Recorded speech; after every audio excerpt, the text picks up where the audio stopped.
بسم اللہ الرحمن الرحیم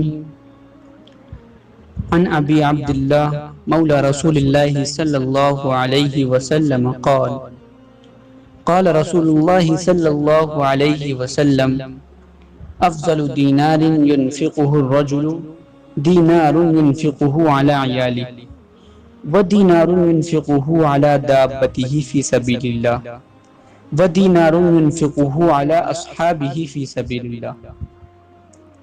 رسول اللہ صلی اللہ علیہ وسلم کے آزاد کردہ غلام حضرت ابو عبداللہ کہتے ہیں کہ رسول اللہ صلی اللہ علیہ وسلم نے فرمایا، آدمی کے ذریعے خرچ کیے جانے والے دینار میں سب سے زیادہ بہتر وہ ہے جو وہ اپنے گھر والوں پر خرچ کرتا ہے، اس کے بعد وہ دینار جو وہ جہاد فی سبیل اللہ میں استعمال ہونے والے جانور پر خرچ کرتا ہے، پھر وہ دینار جو وہ اپنے ان دوستوں پر خرچ کرتا ہے جو اللہ کے راستے میں جہاد پر نکلے ہوئے ہوں۔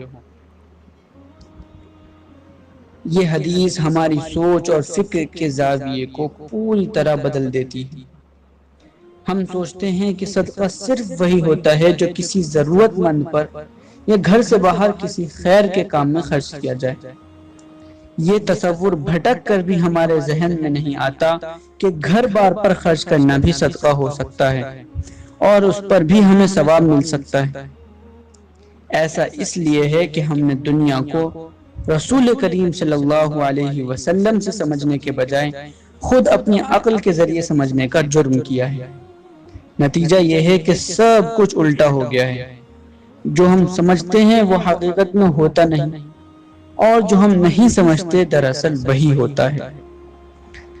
ہم میں سے کتنے لوگ ہیں جو ثواب کی نیت سے گھر والوں کے لیے کوئی کھانے پینے کی چیز لے جائیں، پہننے اوڑھنے کی کوئی چیز ہدیہ کریں؟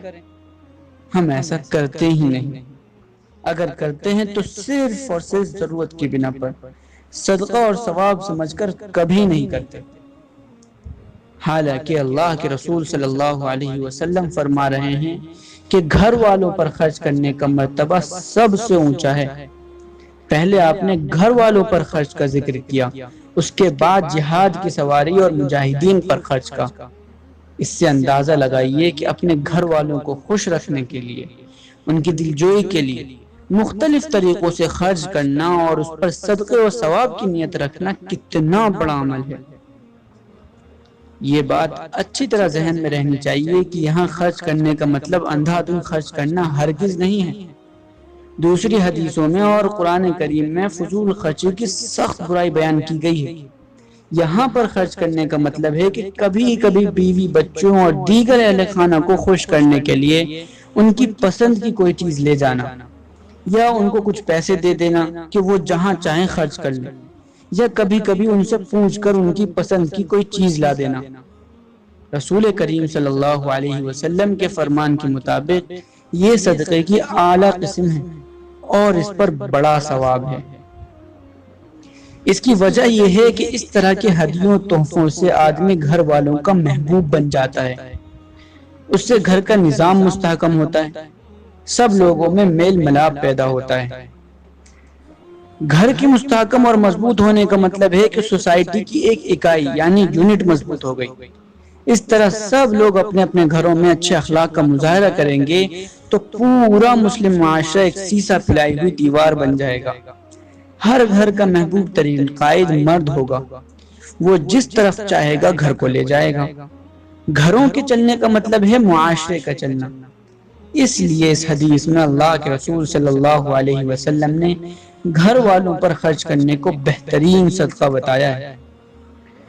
عام طور پر لوگ اس سلسلے میں بہت غفلت برتتے ہیں، ماہانہ ضروریات یا تہواروں وغیرہ کی ضروریات پوری کر کے سمجھتے ہیں کہ گھر والوں کے سر پر کوئی احسان کر دیا، حالانکہ ایسا ہرگز نہیں۔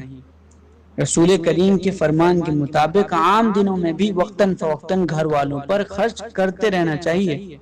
یہ ایسا صدقہ ہے جسے ہمارے آقا نے جہاد اور مجاہدین پر ہونے والے خرچ سے بھی بہتر بتایا ہے۔